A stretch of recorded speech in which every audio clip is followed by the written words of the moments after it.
Super star Rajinikanth நடிப்பில் Nelson Dilip Kumar இயக்கத்தில் உருவாகியிருக்கும் திரைப்படம் ஜெயிலர் 2. இதன் முதல் பாகம் சில வருடங்களுக்கு முன்பு வெளியாகி மெகா ஹிட் அடித்தது. தற்போது படத்தின் வேலைகள் இறுதி கட்டத்தை எட்டியிருக்கு. இந்நிலையில் அக்டோபர் படம் ரிலீஸ் ஆக போகுது. இன்று படத்தின் முதல் சிங்கிள் வெளியாகி பட்டையை கிளப்பியிருக்கு. ரஜினிகாந்த் கடைசியா லோகேஷ் கனகராஜ் இயக்கத்தில் கூலி திரைப்படத்தில் நடிச்சிருந்தார். படம் படுதோல்வியை சந்தித்தது. அந்த படத்துக்கு முன்னதாக வேட்டையன் படத்தில் நடிச்சிருந்தார். அதுவும் சுமார் ரகம்தான். இப்படி கடந்த 2 படங்களுமே சரியா போகல. எனவே இப்போது அவர் உடனடியாக பெரிய ஹிட் ஒன்றை கொடுத்துவிட வேண்டும் என்று முழு முனைப்போடு உழைத்து வருகிறார்.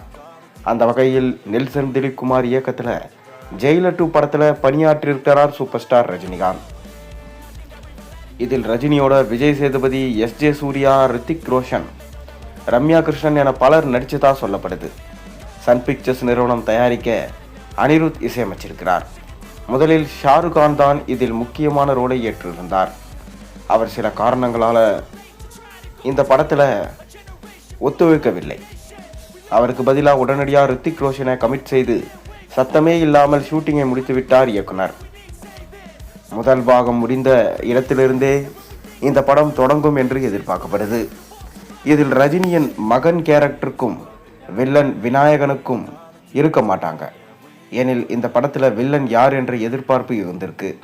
அநேகமாக விஜய் சேதுபதி அல்லது எஸ்.ஜே. சூர்யா ஆகிய 2 பேரில் ஒருவராய் இருப்பார் என சொல்லப்படுது. நிச்சயம் இந்த படம் ஜெயிலர் மாதிரியே தரமான சம்பவம் செய்யும் என நம்பலாம்.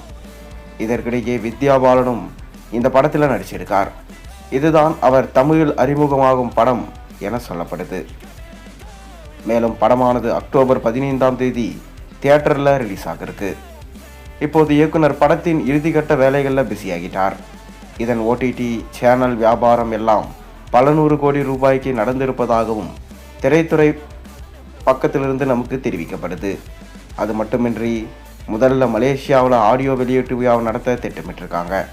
ஆனால் இப்போது அந்த முடிவை மாற்றிக்கொண்டு சென்னை நேரு உள் விளையாட்டு அரங்கத்திலே நடத்த முடிவெடுத்திருக்கிறாங்களாம்.